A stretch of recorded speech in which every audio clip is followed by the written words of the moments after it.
We're gonna play whatever we want, whenever we want, however we want, as long as it's pure jazz.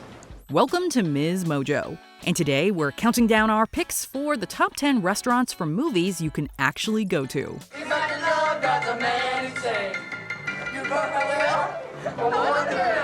Goodness gracious, great balls of fire! For this list, we're looking at dining establishments that showed up on the big screen that exist in real life. Let us know in the comments below if you've eaten at these or any other spots from your favorite flicks. Number 10. Katz's Delicatessen, When Harry Met Sally. Would you like to have what she's having? I'll have what she's having.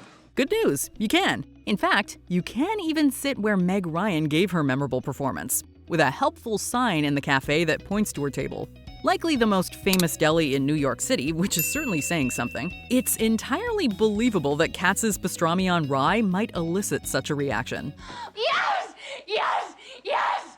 Oh! The old-school Jewish deli has served the community since 1888 and perfected the art of curing meats during that time, with some taking as long as 30 days to reach peak flavor. Why are you getting so upset? This is not about you. Yes, it is. You are a human affront to all women, and I am a woman. Number 9. Watson's Soda Fountain and Cafe. That thing you do. I'm buying you breakfast. Thank you. I'm gonna buy all you kids breakfast. God, could have had steak and eggs. Located in historic downtown Orange, California, Watson's has an authentic 1950s feel, and stepping foot inside can make you feel like you've traveled back in time. It shouldn't come as a surprise then that the restaurant has been featured in a number of films set during that decade. Oh, let's just call us the band you're about to hear. How about the Corvettes? Is that the Corvettes or the Corvettes? No, Corvettes, like the car. In That Thing You Do, it stood in for a soda shop in Erie, Pennsylvania, where the fictional band of the film hails from. Did anybody hear anything? No. Nothing. No. Not our record. I was up till 3 a.m. last night listening up and down the dial. Nothing. Though it's been renovated since the time of filming, it still has the same retro vibe, and even an ice cream sundae on the menu that shares its name with the film. Number 8. Cafe Spurl, Before Sunrise. I really think this is a civilization in decline. Look at the service. I mean, where is the waitress? The first entry in Richard Linklater's Before trilogy could serve as a tourism video for the city of Vienna as a whole. The American Jessie and French Celine, played by Ethan Hawke and Julie Delpy respectively, spend a day and night strolling through the beautiful Austrian city, visiting historic locations. On their meandering trip, they stop in a traditional Viennese coffee house and playfully have fake phone conversations over drinks. I don't think I'm gonna be able to make it for lunch today, I'm sorry. I met a guy on the train and I got off with him in Vienna. We're still there. Are you crazy? The scene is, of course, one of the most memorable in the film, and the real Cafe Spurl is just as memorable. The cafe has been a fixture in the Austrian city since 1880. I think that's when I fell for him. Just the idea of this little boy with all those beautiful dreams. Number 7. Tweed's Cafe, Twin Peaks Fire Walk with Me. Turkey sandwich, whole wheat, lettuce, dollop of mayonnaise. And I've got a joke for you. Originally appearing in David Lynch's surreal melodrama television series Twin Peaks, Tweed's Cafe played the part of the Double R Diner.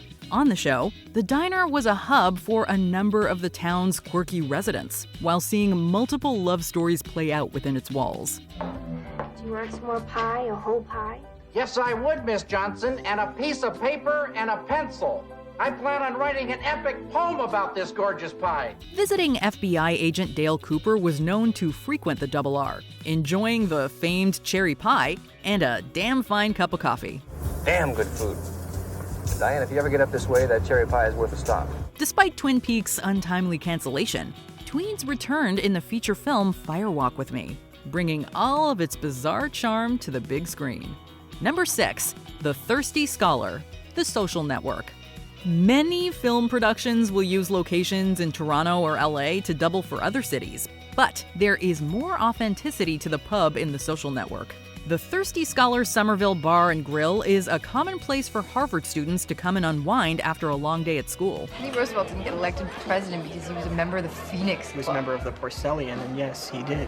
Under the perfectionist eye of director David Fincher, the scene taking place there took 99 takes to get the integral moment correct. Come on, you don't have to study, let's just talk. I can't. Why?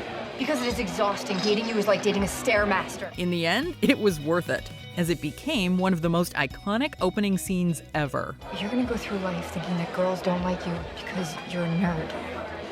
And I want you to know from the bottom of my heart that that won't be true. It'll be because you're an asshole. Number 5. Kansas City Barbecue. Top Gun. You break my will? Oh, what a thrill. Goodness gracious, great balls of fire. Embracing its nickname as the Top Gun Bar, this restaurant brings a bit of KC barbecue authenticity to San Diego, California. The bar earned its famous spot in the film when, after a day of scouting, Paramount's location director stopped in for a beer. Instantly impressed by the ambiance of the spot, he recommended it to be featured in the movie. All right, thank you, Carol. I'm gonna go embarrass myself with Goose for a while. Visitors to Kansas City Barbecue are sure to be equally dazzled by the atmosphere as well as the food and drink. Brisket, mac and cheese, and all the traditional Southern fixins are of course on the menu. You broke my will? Oh, what a thrill. Goodness gracious, great balls of fire. Number 4. Smith & Wollensky, The Devil Wears Prada.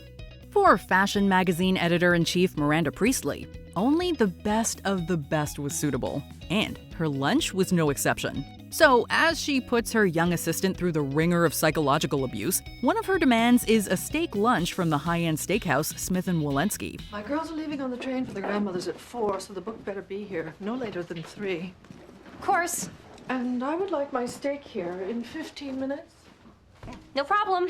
The steakhouse is, in fact, considered one of the best in New York, so make sure you get a reservation next time you're in the city.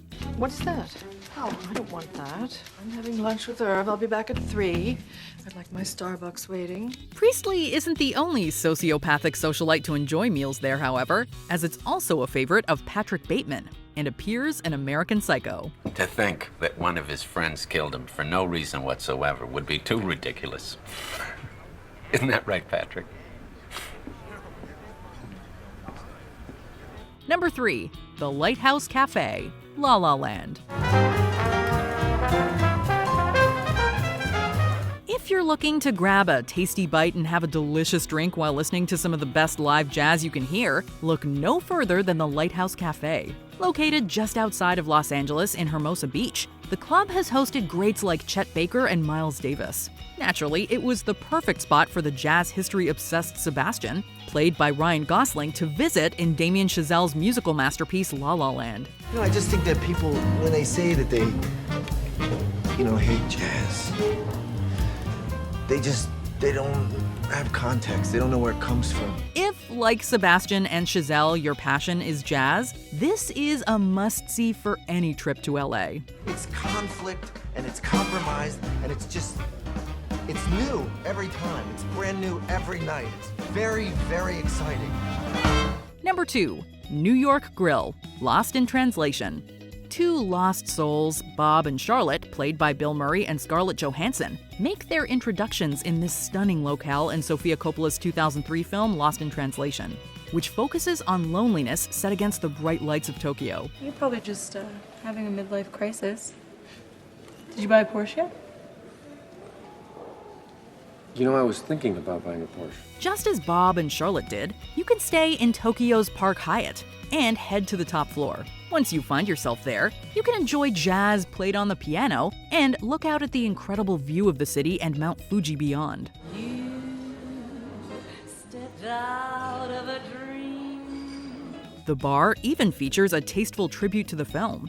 Of course, make sure you grab some delicious Japanese cuisine and a cocktail, or maybe just a Suntory on the rocks. For relaxing times, make it Suntory time. Before we unveil our top pick, here are some honorable mentions. Coyote Ugly. Coyote Ugly. The self-anointed most famous bar in the world is the inspiration and setting for the film. I'd like you to meet my new girl, whose name is Violet. Jersey. High Cotton, The Notebook, the classy Charleston, North Carolina bar where Noah glimpses his long-lost love through the window.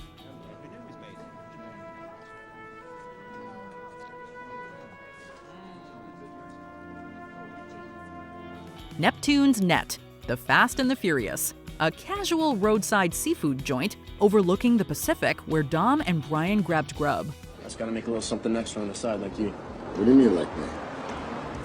What's that supposed to mean? That's what I mean. What does that mean, like me? Bridges Restaurant and Bar, Mrs. Doubtfire, featured in the comedic climax of the Robin Williams classic. Hold on, yes, hold on. One more time, dear. Oh, no, work with me. Serendipity 3, Serendipity. Frequented by Jackie Kennedy, Marilyn Monroe, and Andy Warhol, this NYC restaurant is the backdrop for the rom-com. Where do you find this place? I first came in because of the name. Serendipity. It's one of my favorite words. It is? Why? It's just such a nice sound for what it means, a fortunate accident. Before we continue, be sure to subscribe to our channel and ring the bell to get notified about our latest videos. You have the option to be notified for occasional videos or all of them. If you're on your phone, make sure you go into your settings and switch on notifications. Number 1. Randy's Donuts, Iron Man 2. You have become a problem I have to deal with. Contrary to your belief, you are not the center of my universe. I have bigger problems than you in the Southwest region to deal with. If you're looking for a spot to eat that superheroes have enjoyed, you can always visit Shalom Grill, where the Avengers famously tried shawarma. Of course, that wasn't the only eatery a Marvel character has visited. Perhaps the only entry on this list that could be considered a landmark, Randy's Donuts has been made famous for the giant structure that sits atop its roof. Randy's has appeared in too many films, TV shows, and music videos to list. However, its most quintessential role came in the second Iron Man film, with the titular character casually chowing down while inside the giant sign. Sir, I'm gonna have to ask you to exit the donut. Do you agree with our picks? Check out this other recent clip from MsMojo, and be sure to subscribe and ring the bell to be notified about our latest videos.